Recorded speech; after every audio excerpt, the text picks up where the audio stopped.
அது ஒவ்வொரு வழிபாட்டிலும் வழிபாட்டுக்குரிய தெய்வத்துக்குரிய மந்திரங்கள் நிச்சயமா இருக்கும்.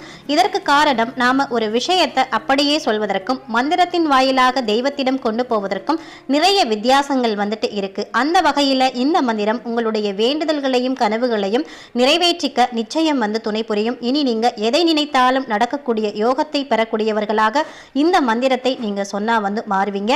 இந்த மந்திரத்தை நம்பிக்கையோடு சொல்லி பாருங்க. நிச்சயமா நீங்க நினைத்த காரியம் அனைத்திலுமே வெற்றி பெறுவீங்க. இப்போ நாம சொல்ல வேண்டிய மந்திரம் என்ன அதை தெரிஞ்சுக்கலாம். நினைத்த காரியம் நடக்க நாம சொல்ல வேண்டிய ராஜவசிய மந்திரம் ஓம் க்ளிங் சர்வ ஜனமே சர்வ காரியம் மம வசம் வசி வசி ஸ்வாகா. ஓம் க்ளிங் சர்வ ஜனமே சர்வ காரியம் மம வசம் வசி வசி ஸ்வாகா. ஓம் க்ளிங் சர்வ ஜனமே சர்வ காரியம் மம வசம் வசி வசி ஸ்வாகா.